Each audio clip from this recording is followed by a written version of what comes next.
함께 나눌 말씀의 제목은 두 번의 실패와 두 번의 성장이란 제목으로 하나님 말씀 함께 나누겠습니다. 하나님은 우리를 실패하게 하시는 분이 아니십니다. 우리로 하여금 죄를 짓게 하시거나 패배하시거나 저주를 당하게 하시는 분이 아니십니다. 하나님 언제나 우리를 성공하게 하시고 복되게 하시는 분이 하나님이십니다. 근데 때때로 하나님께서 실패하는 것을 허용하십니다. 하나님이 우리를 실패하게 만드시는 게 아니라 우리에게 오셔가지고 다리를 걸어서 하나님이 우리를 직접 넘어뜨리신다는 것이 아니라 우리가 우리 꾀에 넘어가도록 내버려 두십니다. 그리고 철저히 실패하게 하시죠.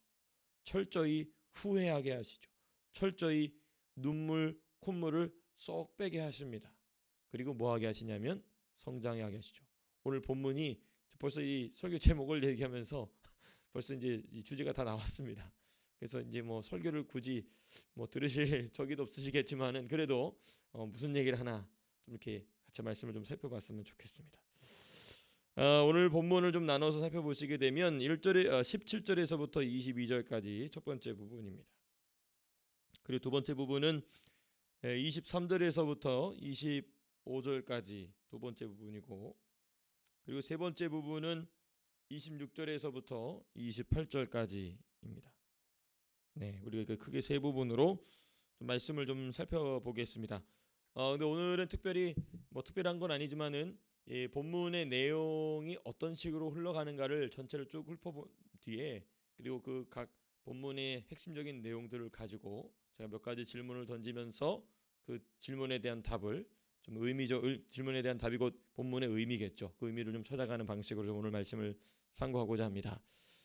제일 먼저 오늘 우리가 살펴보아야 될 부분은 역시 17절에서 22절 이스라엘 연합군이 이 11지파의 연합군 40만 명이라고 나와 있죠. 17절에도 나와 있는데요. 칼을 빼는 자의 수는 40만 명이니 다 전사라. 이 연합군이 어디를 공격하냐면 그 큰 범죄한 것을 감추고 또 이 드러내지 않으려고 했던 베냐민 지파를 향하여 공격이 감행됩니다. 그 첫 번째 공격이죠. 근데 이제 17절에서 21절은 그 베냐민 공격의 첫 번째 실패가 기록되어 있는 말씀입니다.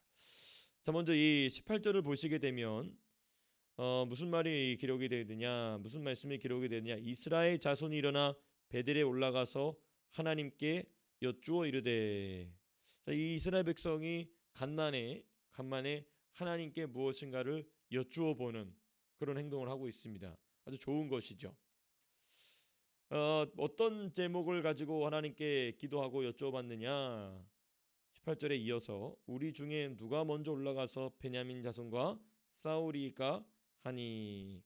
그 11지파가 모였는데 우리가 지난번에도 우리가 입다의 사건에서 볼 수 있듯이, 입다였습니까? 입다의 사건에서 볼 수 있듯이 어쩌여 너희가 우리 에브라임 지파를 빼먹었느냐, 그렇죠? 기드온 때도 그랬습니다. 왜 우리를 빼먹고 가느냐? 그러니까 그만큼 전쟁에서 공을 세우는 것, 이것이 참으로 중요한, 왜냐하면 그것이 곧 영토의 확장도 의미가 되고 또 그 재물의 노획과도 연결이 되어 있다 보니까 무슨 하나님께 영광 그거는 아니요, 그런 관심은 없고 본인들의 이득 때문에 이 누가 먼저 나가느냐가 가장 중요한 시대가 이 사사 시대입니다. 그때 이제 하나님께서 응답하십니다. 유다가 먼저 갈지니라 지니라. 하나님께 응답을 받았습니다. 자, 그다음 이제 21절 하나님의 응답을 가지고 이스라엘 연합군이 유다 지파가 먼저 치고 나갔습니다. 자, 근데 무슨 일이 일어나냐면 21절에 아주 비참한 참패가 기록이 되어 있습니다. 21절 마지막 후반부분 보시면 이스라엘 사람 2만 2천 명을 땅에 엎드렸다. 2만 2천 명이 죽은 겁니다. 지금 하나님의 응답을 받고 나왔는데 2만 2천 명이 죽었어요. 엄청나게 많은 숫자가 죽은 겁니다. 엄청난 숫자죠. 하나님께서 이렇게 하나님 주신 응답을 가지고 지금 전쟁에 나왔으나 지금 이스라엘 백성이 참패를 당한 이 상황 가운데 우리는 두 가지 질문을 해보게 됩니다. 첫 번째, 하나님의 음성을 잘못 들은 것인가? 이스라엘 백성이 지금 하나님의 음성을 잘못 들었는가? 근데 그건 아닌 것 같아요. 왜냐하면 이번 한 번만이면 모르겠는데 하나님이 두 번 더 말씀하시지 않습니까? 오늘 본문을 보게 되면 그러니까 이스라엘 백성이 처음에 기도의 응답을 받았을 때도 기도의 응답을 하나님의 음성을 자신의 생각을 하나님의 음성으로 착각한 게 아니고 하나님이 분명히 그렇게 말씀하신 겁니다. 유다가 먼저 나가 싸워라. 하나님 분명히 말씀하셨어요. 자, 우리는 두 번째 질문을 하게 됩니다. 그럼 하나님은 일부러 패하도록 내버려 두셨는가? 그죠? 일부러 패하도록 내버려 두셨는가? 왜 이스라엘을 하나님은 돕지 않으셨는가? 이 부분이 오늘 굉장히 중요한 부분입니다. 이건 우리가 말씀을 좀 이 표면적인 내용을 쭉 살펴본 뒤에 하나씩 우리가 좀 자세히 살펴보겠습니다. 두 번째가 아니라 이 22절 17절에서부터 22절까지 말씀을 좀 우리가 마무리하면서 중요한 표현이 22절에 나옵니다. 이스라엘 사람들이 스스로 용기를 내어라는 표현이 있어요. 이스라엘 사람들이 스스로 용기를 내어. 자, 여기 보게 되면 이스라엘 백성이 스스로 용기를 낼 수 있었던 이유 22,000명이나 죽었어요. 하루아침이 아니죠. 그냥 그 순간의 전투에 22,000명 남자가 다 죽어 나간 겁니다. 시체가 그 전쟁터에 절비하게 된 겁니다. 22,000명 어마어마하게 많은 숫자입니다. 근데 이스라엘 백성이 스스로 용기를 내었다고 그랬어요. 그럼 이렇게 용기를 낼 수 있는 이유는 무엇이냐? 이건 하나님의 응답 때문에 용기를 낼 수 있던 것입니다. 하나님이 유다 지파가 나가라 그랬거든요. 그러니까 이것은 하나님의 음성을 잘못 들은 것은 아닙니다. 그렇죠? 잘못 들은 건 아니에요. 왜냐하면 지금 이스라엘 백성이 스스로 용기를 냈다는 것의 유일한 근거는 뭐냐면 하나님이 자신들에게 유다가 먼저 나가라고 말씀하신 것 외에는 용기를 낼 근거가 없습니다. 22,000명이나 죽은 상황 가운데. 자, 그럼 이제 두 번째 부분입니다. 오늘 본문의 두 번째 부분 23절에서부터 25절까지 보시게 되면 23절에 보면은 이런 말씀이 기록이 되어 있습니다. 이스라엘 자손이 여호와 앞에서 저물도록 울며, 그 다음에 마지막에 보니까 내 형제 베냐민과 싸우리까. 자, 이 중요한 기도에 하나님께 여쭙는 내용이 변했다는 것이 보이십니까? 18절은 어느 지파가 먼저 올라가야 되겠습니까? 라고 얘기했어요. 그런데 23절은 뭐라고 기도하냐면 이 전쟁 자체가 옳은 것입니까? 라고 물어봅니다. 하나님께 여쭤봅니다. 질문의 내용이 완전히 달라졌어요. 자, 요거 우리가 좀 잘 기억해 두시면 좋겠습니다. 자, 그리고 이제 두 번째 부분입니다. 23절에서부터 25절 가운데의 두 번째 부분. 문제는 무엇이냐면 첫 번째 실패와 똑같은 상황이 또 발생합니다. 왜냐하면 23절에 보니까 이 전쟁 자체가 옳습니까? 울면서 하나님께 기도하니까 하나님께서 뭐라고 하시냐면 하나님이 여호와께서 말씀하실 때 23절 마지막에 여호와께서 말씀하실 때 올라가서 치라 하시니라. 하나님이 또 응답하셨어요. 그리고 24절 25절 이튿날 나가서 또 싸우는데 몇 명이 죽냐면 18,000명이 또 죽습니다. 지금 이틀 사이에 몇 명이 죽었냐면 지금 4만 명이 죽었어요. 그러니까 40만 명의 군대 중에 10분의 1이 두 번의 전투에 다 죽어나간 겁니다. 엄청난 손해입니다. 엄청난 패배입니다. 하나님은 왜 이걸 이렇게 허용하셨는가? 아예 차라리 기도의 응답이라도 안 하셨으면 낫지 않았을까? 차라리. 그런데 이스라엘 백성들은 지금 하나님이 주신 응답을 받고 나가서 싸우고 있단 말입니다. 근데 지금 도합 4만 명, 40만 명 중에 10분의 1이 죽어나갑니다. 자, 그다음에 이제 오늘 본문의 세 번째 부분입니다. 26절에서부터 28절까지 내용이죠. 26절에서부터 28절에 보게 되면은 앞의 과정에서는 말이 바뀌었습니다. 그렇죠? 18절의 기도가 몇 절의 기도로 바뀌냐면 23절의 기도로 바뀌어요. 지금 말이 바뀌었어요. 자, 그런데 이제 두 번째 실패하고 나니까 뭐까지 바뀌게 되냐면 말과 행동이 바뀌게 됩니다. 말과 행동이 바뀌어요. 그게 어디 자세히 나오냐면 26절과 26절 일단 나옵니다. 26절 뭐냐면 온 이스라엘 자손 백성의 통곡과 금식. 그렇죠? 통곡과 금식. 말만 하는 게 아니라 지금 이제 행동으로 나오죠. 통곡하고 금식한다.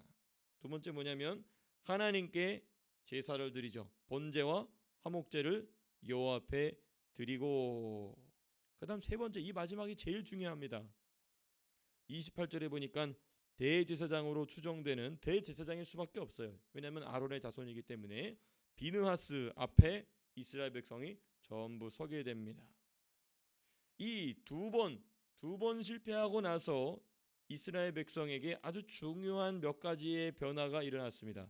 일단 말이 바뀌었고, 그다음에 마지막에 가서는 말과 행동이 바뀝니다. 울며 금식하고 하나님께 제사를 드리고, 그리고 하나님이 세우신 대제사장 앞으로 이스라엘 백성이 모이고, 요 세 가지가 아주 중요합니다. 자, 그러면 이제 우리가 이 본문 우리 내용을 쭉 살펴봤기 때문에 그러면 이제 각 의미를 좀 생각해 봐야 됩니다. 이스라엘은 왜 두 번씩이나 참패했는가?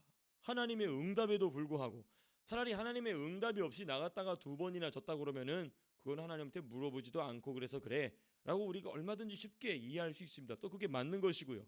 근데 오늘 본문 같은 경우는 하나님이 두 번이나 응답을 하셨습니다. 그런데도 불구하고 참패를 당했어요. 엄청난 참패를 당했습니다. 왜 그랬는가? 첫 번째 참패의 원인은 무엇인가? 이스라엘이 맨 처음에 하나님께 드린 질문을 살펴보시면 18절이죠.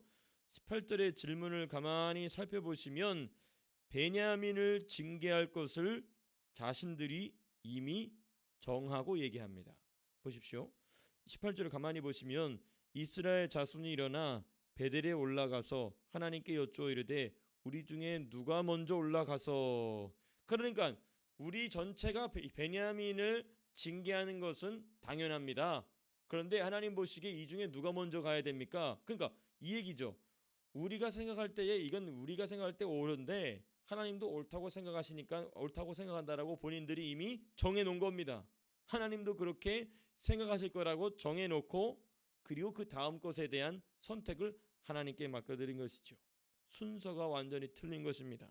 자신들이 이미 중요한 것은 다 정해두고 하나님의 제가만 우리가 제가한다고 하지 않습니까? 제가만 하나님의 확인만을 요청하는 태도를 취했음을 볼 수 있습니다. 그러니까 누가 먼저 나가 싸울지는 둘째 문제예요. 근데 이스라엘 백성은 그걸 하나님 앞에 첫째 얘기해놓고 정작 첫 번째 하나님께 여쭤봤어야 되는 주여 이 전쟁이 옳습니까? 우리가 한 지파를 멸하기까지 이 전쟁이 시작되는 것이 옳습니까? 라고 하나님께 먼저 여쭤봤어야 됐습니다. 근데 이스라엘 백성은 그걸 미리 정해놓죠. 왜 미리 정해놨느냐? 여러분 우리가 어제 본문을 살펴봐서 아시겠지만은 이 전쟁이 시작되게 된 것은 당연히 그 베냐민 지파의 불량배들 때문이죠. 또 그 불량배들을 내놓지 않고 불량배들을 감싸준 베냐민 지파의 책임이 당연히 크죠. 당연히 큽니다. 그거는 뭐 이론의 여지가 없습니다. 그런데 이렇게 이스라엘 백성 11지파 전체가 분노에 휩싸여서 이 전쟁을 시작하게 된 결정적인 원인은 누구의 말 때문이었습니까? 타락한 레위인의 말 때문이었습니다. 자기의 성적인 욕구를 만족시키기 위해 첩을 들인, 심지어 자기 몸종을 두었던 이 타락한 레위인의 말을 듣고 시작한 전쟁이에요.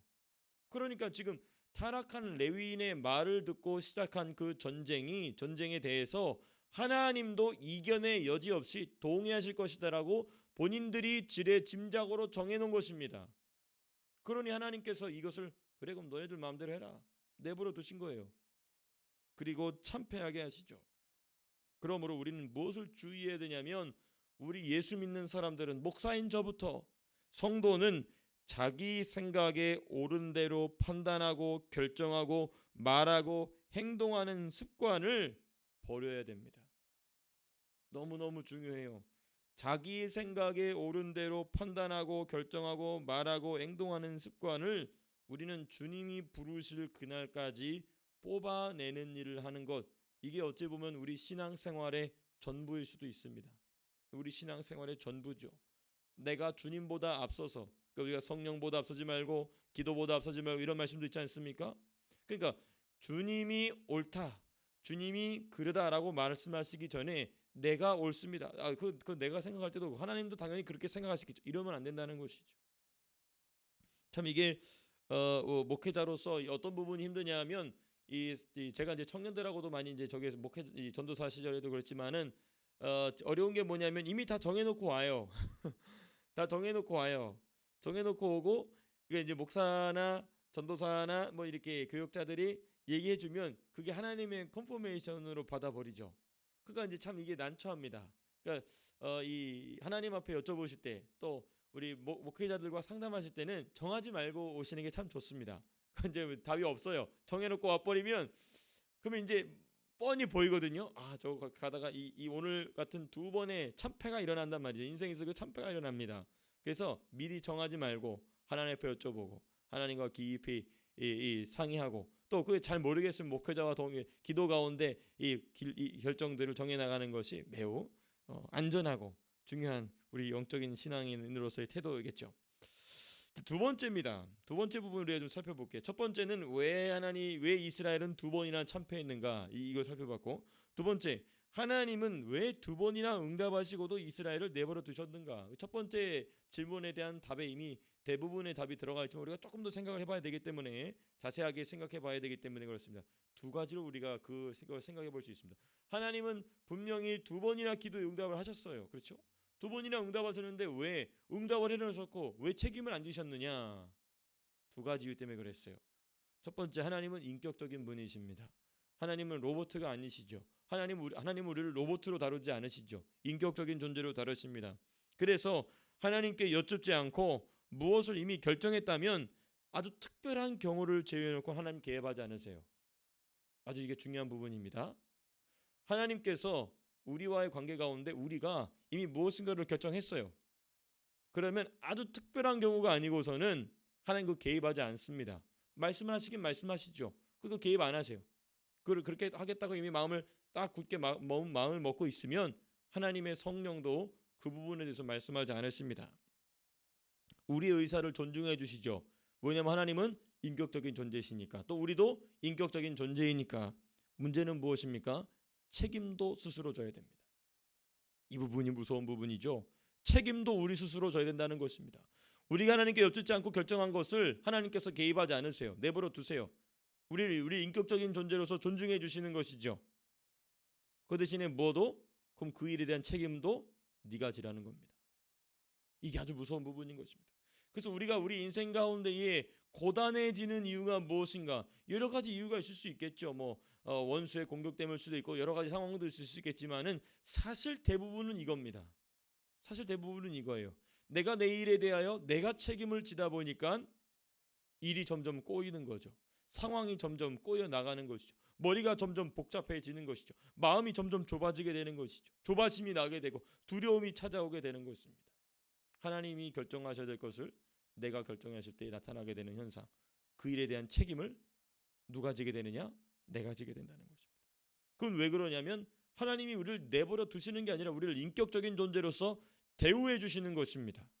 참 이게 중요한 부분이죠. 우리가 하나님에 대한 이해, 하나님에 대한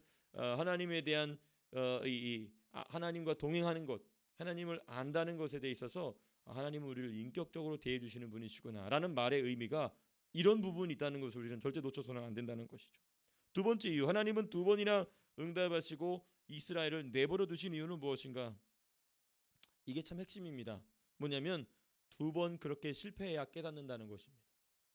하나님은 아시죠. 그렇게 두 번 박살이 나야, 그렇게 코피가 터져야, 4만 명이나 죽어야, 그래야 깨닫는다는 것입니다. 그렇기 때문에 내버려 두신 거예요.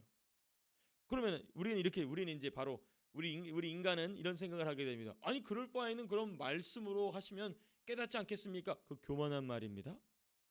교만한 말이에요. 하나님보다 내가 나를 더 잘한다는 말입니다. 그 말은 이게 아주 우리가 이제 우리 하나님과의 하나님을 섬기는 신앙생활 가운데에 우리가 하나님과 수싸움을 잘해야 돼요. 하나님이 왜 두 번 실패하게 내버려 두셨느냐? 그렇게 해야 깨닫는다는 겁니다. 근데 우리는 바로 무슨 생각이 들면, 아니 그러면 4만 명이라는 사람, 무고하지 않습니다. 4만 명이라는 사람이 죽어나갈 때 차라리 하나님 말씀하시면 되지 않습니까? 이 말이 아주 교만한 말입니다. 왜 그렇죠? 하나님은 나보다 모르신다는 말이에요. 그렇죠? 나는 하나님이 말씀하시면 알아듣는 사람입니다 라는 얘기하는 거거든요. 그 말은요. 그렇습니까? 우리가 그렇게 하나님께 말할 수 있습니까? 그렇게 말할 수 없죠. 그 교만한 말입니다. 하나님 말씀해 주시면 되지 않습니까? 제가 이제 군대에 있을 때 이 연세대 아주 공학도 해요. 근데 이제 신앙생활을 열심히 하려고 애를 씁니다. 근데 항상 머릿속에 뭐가 있냐면 그런 생각이 있는 거예요. 하나님이 선악과를 안 만들면 되지 않았습니까? 이제 항상 이제 저하고 논쟁하는 건 아니에요. 참 겸손해요. 참 저보다 한 두세 살 많은 형이었는데 겸손하게 물어봐요. 따지듯이 물어보지 않습니다. 지금 신앙생활 잘한다고 하더라고요. 근데 그때 이제 얘기해 주는 게 뭐냐면 하나님께서 그런 부분들을 남겨두신 이유가 있다. 이제 그런 부분들 우리가 이제 설명을 좀 해줬었는데 똑같습니다. 이거 똑같은 맥락의 이야기입니다. 하나님 말씀해 주시면 되지 않느냐? 그렇지 않습니다. 하나님은 우리를 잘 아시기 때문에 그 말로 돼서 안 된다는 거 아시는 것이죠. 그리고 현장에 가서 꽝 박아야 이제 그제서야 알게 된다는 것이죠. 이 부분에 대해서 우리가 말씀의 근거를 본다면 이것입니다. 하나님이 말씀으로 하시면 되지 않는가? 거지 나사로의 비유에서 아브라함이 부자에게 한 말을 우린 유념해야 됩니다. 부자가 물 한 방울을 나에게 떨어뜨려 주십시오. 막 그러다가 안 된다고 그래요. 그러다가 부자가 나중에 이제 뭐라고 얘기하냐면 내가 여기 온 것처럼 내 가족들은 여기 오지 않도록 저 나사로를 보내서 알려달라. 내 가족들에게 알려달라고 얘기해요. 근데 아브라함이 중요한 얘기를 합니다. 그들이 모세와 선지자의 말을 듣지 않는다면 하나님 말씀이죠. 그들 주변에 있는 하나님의 사람들이죠. 하나님의 사람들의 말을 듣지 않는다면 여기 거지 나사로가 나가서 다시 부활해서 나가서 얘기해서 한다라 할지라도 그들은 뭐하지 않는다? 듣지 않는다. 이게 사람의 완고함입니다. 그래서 하나님은 우리의 현실 속에서 상황 속에서 파동치는 여러 가지 상황 가운데 이리 부딪히고 저리 부딪히고 하면서 깨닫게 하시려고 하는 목적이 있었던 것이죠. 그렇기 때문에 하나님께서는 2번이나 응답하셨어요. 그거 너 맘대로 해봐라. 그리고 나서 3번째에서야 비로소 이스라엘 백성이 하나님 앞에 서 있는 정석으로 돌아옵니다.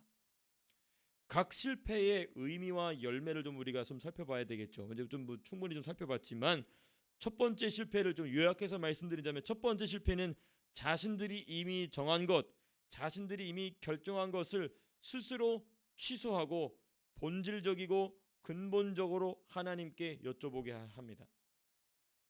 그죠? 첫 번째 실패를 통해서 근본적으로 본인들이 결정한 것 취소하게 합니다. 취소하게 하고 근본적으로 그 출발점부터 다시 재고하게 하시죠. 이게 첫 번째 실패의 의미이자 목적이고 열매였습니다. 두 번째 실패는 하나님과의 관계 회복을 위한 기본 요소들로 반드시 있어야 될 요소들로 돌아오게 하십니다. 3가지 요소죠. 뭐였죠? 첫 번째, 통곡과 회개. 하나님 앞에 나아갈 때 회개 없이는 우리는 아무도 나갈 수 없습니다. 하나님 앞에 나는 죄인입니다. 또 죄를 지었습니다. 또 그런 습관에 빠졌습니다. 또 거짓에 속았습니다. 회개. 두 번째 뭡니까?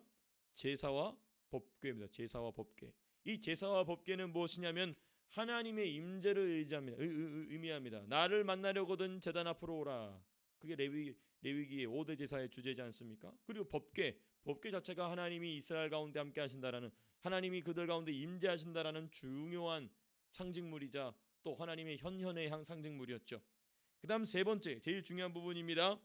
제사장 앞으로 돌아왔다는 겁니다. 제사장 앞으로, 특별히 대제사장인 이 비느하스 앞으로 돌아왔다. 이게 뭐냐면 하나님이 세운 영적 지도자들 앞으로 왔다는 것입니다. 아주 중요한 이 3가지 요소, 하나님을 섬길 때에, 우리가 하나님을 섬길 때에 중요한 3가지 요소입니다. 회개입니다. 그리고 회개를 들으시는 하나님의 임재죠. 삼위일체 하나님의 임재죠. 그리고 그 일을 섬기고 돕고 인도하는 영적 지도자, 쉽게 얘기하면 목회자가 될 수 있겠죠. 이 3가지 요소가 이스라엘 백성 가운데 회복이 됩니다. 근데 이것도 사실 잠깐이에요.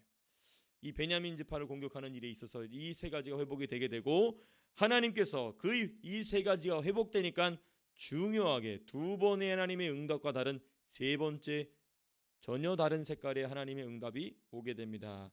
28절 맨 마지막에 뭐라고 되어 있냐면 여호와께서 이르시되 올라가라, 내일은 내가 그를 내 손에 넘겨주리라 하시는지라. 이 말씀이 하나님의 입술에서 이 말씀이 떨어지면 끝난 거예요. 저들을 내 손에 넘겨주리라. 하나님의 이 두 번의 과거에 2번 지나간 응답에선 그런 말이 없었어요. 나가 싸워라. 나가 싸워라. 그러나 내 손에는 넘겨주지 않는다. 이게 지금 숨겨져 있는 말씀이죠. 그런데 오늘 이 3가지가 회복이 되니까 2번의 실패를 통해서 이 3가지가 하나님 앞에 세워지게 되니까 뭐라고 말씀하시냐면 내 손에 넘겼느니라 말씀하십니다. 오늘 이 말씀을 통하여서 이 말씀이 저와 여러분들의 인생에 영적인 싸움 가운데 중요한 거울이 되실 수 있기를 주님의 이름으로 축복합니다. 우리는 이렇게 두 번 실패할 필요 없어요. 사실 두 번이면 금방입니다. 두 번이면 금방이에요. 이스라엘 백성은 430년 걸렸습니다. 애굽 땅에서. 그렇죠? 또 이스라엘 백성은 바벨론 유수에서 몇 년 걸렸죠? 70년 걸렸습니다. 70년 걸렸어요. 또 요나는 물고기 뱃속에서 3일 걸렸습니다. 이거를 길게 하면 길게 할수록 우리의 인생은 고달파지죠. 고달파집니다. 심지어 어떤 사람 이걸 자기 자식들한테 물려줘요. 그래서는 안 됩니다. 이스라엘 백성이 그렇지 않습니까? 자식들한테 물려줍니다. 자신들의 그 완고함을 물려줍니다. 우리는 그렇게 되지 않고 오늘 이 말씀을 따라 한 번, 두 번 실패로 족하다. 한 번, 두 번 실패로 족하다. 한 번, 두 번 후회로 족합니다. 우리가 올바르게 깨닫고 이 기본, 하나님을 섬기는 기본 요소들 위에 바르게 서서 주님 주시는 방향 따라 온전히 순종하겠습니다. 그게 오늘 본문 말씀을 통하여 성령께서 저와 여러분들에게, 목사인 저부터 제일 먼저 또 우리 사랑하는 성도님들에게 주시는 말씀인 줄로 믿습니다. 제가 기도하고 마치겠습니다.